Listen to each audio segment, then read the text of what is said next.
Well, if you look at the support that Speaker Romualdez has garnered and continues to maintain, 285 congressmen have signed the manifesto support. And I think that is a true sign of unity when it comes to the members of the House of Representatives, wherein we want continuity, we want true leadership that can address the issues being faced by our country. And if there is unity that needs to be shown, I think the manifesto of support that Speaker Martin Romualdez has gained up to, as of this moment is a true sign of unity in the House of Representatives. Please be gentle. It's my first time to be in front of all of you in this media briefing. But let me start off with good news muna. For the 19th Congress, under the leadership of Speaker Martin Romualdez, I'm happy to report that the House of Representatives is now one of the most productive Congress in history.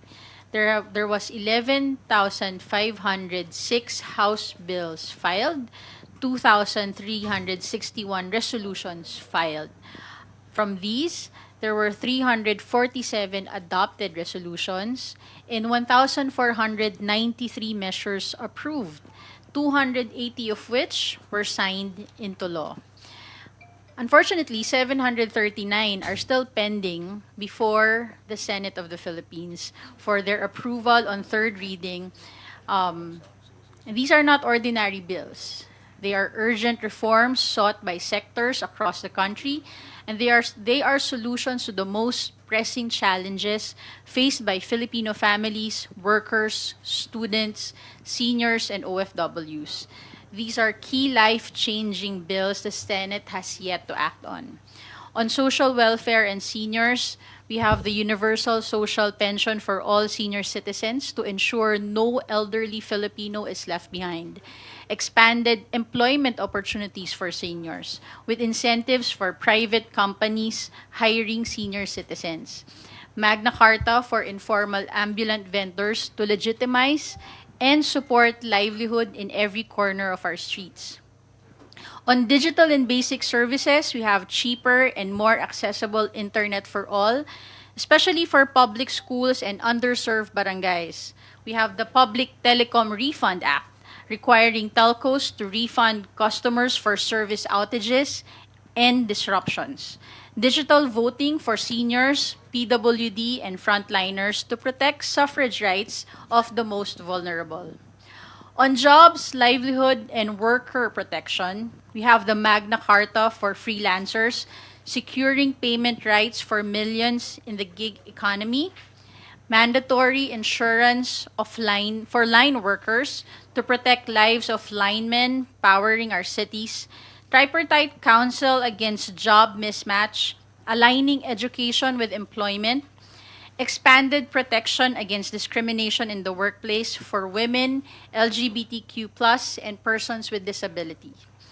On health and education, the Philippine Center for Disease Control, CDC, to boost pandemic preparedness and health surveillance, mental health services in state universities and colleges, tackling the silent crisis among the youth, voucher system for poor but deserving students in private colleges to expand access to tertiary education.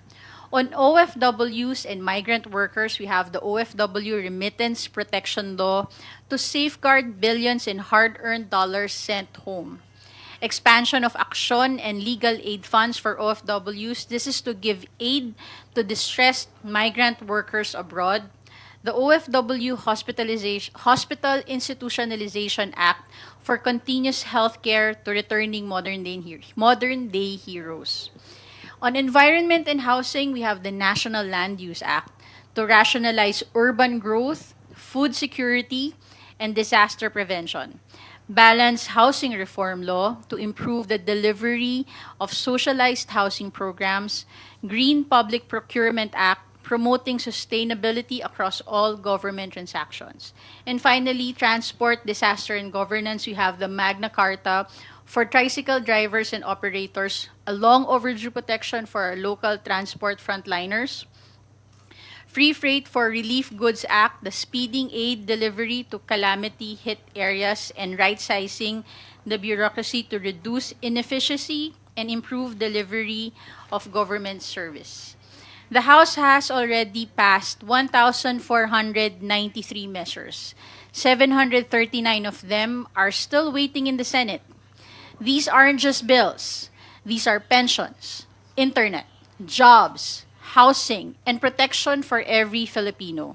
The people cannot afford further delay. I am now open for other questions. Thank you, spokesperson Abante.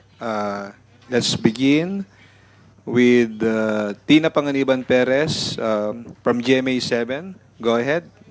Good morning po, spokes. My gentle question is on the impeachment.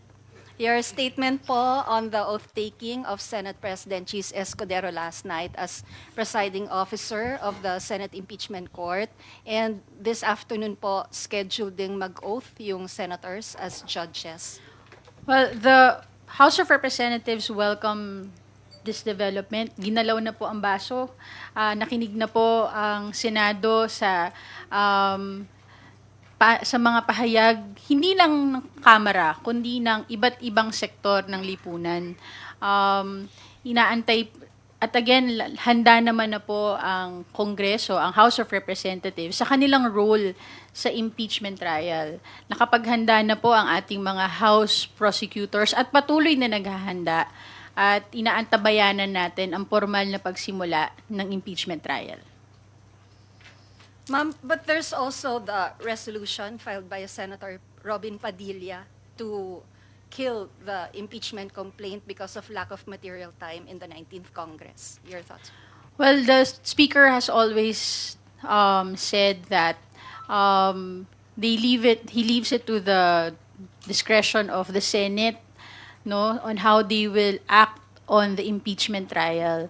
But there are various experts and both from the academe and the legal sector that states na the senator judges cannot move to dismiss the trial on their own.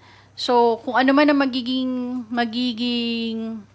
desisyon nila, ang hiling lang po natin ay maging faithful sila sa alituntunin ng konstitusyon. Because in a society that follows the rule of law, the Constitution will always be supreme. Ma'am, last question ko po. May advisory po yung Office of the Vice President that VP Sara is traveling to Malaysia on a personal trip with her family, just as yung gumugulong and gumagalaw na po yung baso sa Senate. I believe the impeachment rules meron naman siyang nakalagay kung paano ang pag-serve at notify sa accused, no, that ang requirement kasi dyan personal service, pero meron din namang nakalagay sa rules on what to do if personal service cannot be made. Ang importante, simulan na ng Senado yung trial para alam na din natin kung ano na yung magiging susunod na hakbang ng prosecutors at ano na ang mangyayari sa impeachment process.